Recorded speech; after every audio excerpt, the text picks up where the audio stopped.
अगर आप केवी toys India limited में यहाँ पर एक इन्वेस्ट करने का या आईपीओ में इसके इन्वेस्ट करने का प्लान बना रहे हो तो ये वाली वीडियो आप ही के लिए होने वाली है। तो चलिए वीडियो को स्टार्ट करते हैं। बॉम्बे स्टॉक एक्सचेंज की ऑफिशियल वेबसाइट पर का डाटा जो है वो आपको दिखाने वाले हैं आज किस तरीके से शेयर जो है वो लिस्ट होने से पहले क्या परफॉर्मेंस दे रहा है। सबसे पहले इसके इशू साइज़ की बात करें तो लगभग 12,00,000 शेयर यहाँ पर जो है वो सेल मतलब लोगों को मिलेंगे 12,12,000, जिसमें से जो प्राइस बैंड वो सेट हो चुका है।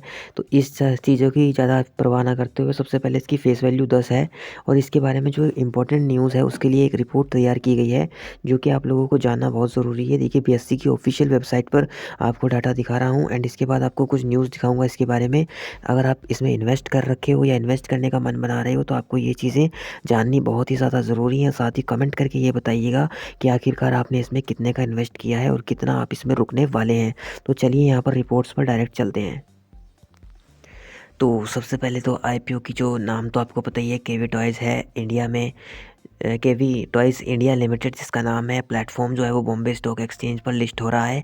फेस वैल्यू 10 है, प्राइस बैंड आपको देख लिया है, लॉट साइज लगभग 600 शेयर्स का है, इश्यू साइज 40.1 करोड़ के लगभग का है। डाटा थोड़ा ऊपर नीचे हो सकता है बट लगभग इसी तरीके से आपको देखने को मिलेगा। वर्किंग कैपिटल लोन का जो पूर्ण भुगतान और सामान्य कॉर्पोरेट उद्देश्य के लिए यहाँ पर आईपीओ जो है वो लाया गया है। आईपीओ ओपन कब हुआ था? तो ओपन हमारा जो है वो 8 दिसंबर को हुआ था। आईपीओ क्लोज कब होगा? आज यानी कि 10 दिसंबर को होगा।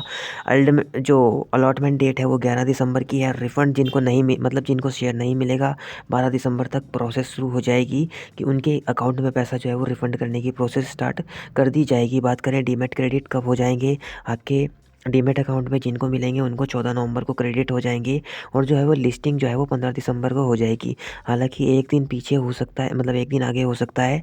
ये अस्थायी डेट है पर 15 दिसंबर को अक्सर हो ही जाएगी क्योंकि बॉम्बे स्टॉक एक्सचेंज या कोई भी स्टॉक एक्सचेंज जब डेट देता है तो लगभग उसी डेट को लिस्ट करने की पूरी कोशिश उनकी रहती है।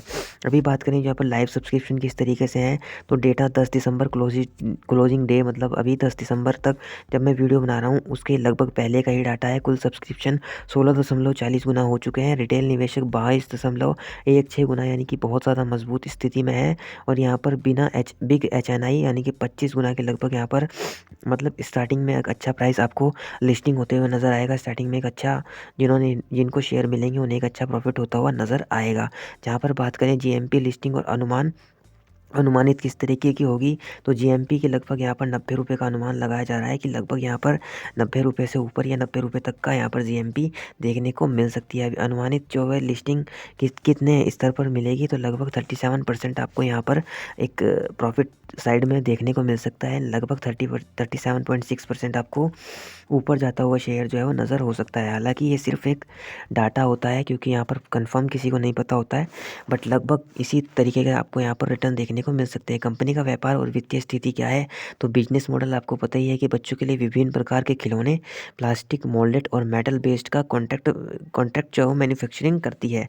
ऑपरेशन जो है यहाँ पर यह एक एसेट लाइट मॉडल पर काम करती है और मैन्युफैक्चरिंग के लिए थर्ड पार्टी यहाँ पर ओरिजिनल इक्विपमेंट मैन्युफैक्चरर्स के साथ एक्सक्लूसिव जो है वो पार्टनरशिप रखती है। अभी यहाँ पर बात करें तो उत्पाद पोर्टफोलियो के बारे में 700 प्लस एक्टिव, यहाँ पर 700 प्लस देख सकते हैं आप किस तरीके से। तो अच्छा खासा यहाँ पर आपको देखने को मिलता है इसके अंदर। तो नेक्स्ट स्लाइड पर चलते हैं। इसकी कमज़ोरियाँ क्या क्या देखने को मिलेंगी अगर आप इन्वेस्ट कर रहे हैं तो इन चीज़ों को आपको ध्यान रख कर ही इसके आगे जो है वो जाना चाहिए। तो मैं चल के आपको लेकर चलता हूँ। तो यहाँ पर जो ब्रांड रिकोगनाइजेशन की कमी है, मतलब एक तो सबसे पहले इतनी बड़ी बड़ी कंपनियां हैं उसके सामने ये कंपनी अभी जो है वो छोटी है, स्टार्टिंग कर रही है। तो बड़ी बड़ी कंपनी के सामने थोड़ा यहाँ पर जोखिम होता है, कंपनी को अपने आप को स्थापित करने में थोड़ा समय लग सकता है। बट बात करें तो ओएमई निर्भरता पर, यानी कि मैन्युफैक्चरिंग के लिए थर्ड पार्टी पर जो है वो निर्भर है और जिससे क्वालिटी और सप्लाई चेन जोखिम हो सकती है। क्योंकि अगर किसी तीसरी पार्टी पर जो है निर्भर होते हैं तो वहाँ पर थोड़ा, यहाँ पर निवेशकों को भी थोड़ा डर लगने लगता है कि कंपनी किसी और पर भी निर्भर है। चाहे वो अगर 50% से ज़्यादा 50% से ज़्यादा अगर दूसरे पर इन्वेस्ट है तो निवेशकों का डरना बिल्कुल अमूमन, मतलब एक आसान सी बात कह सकते हैं आप इसको।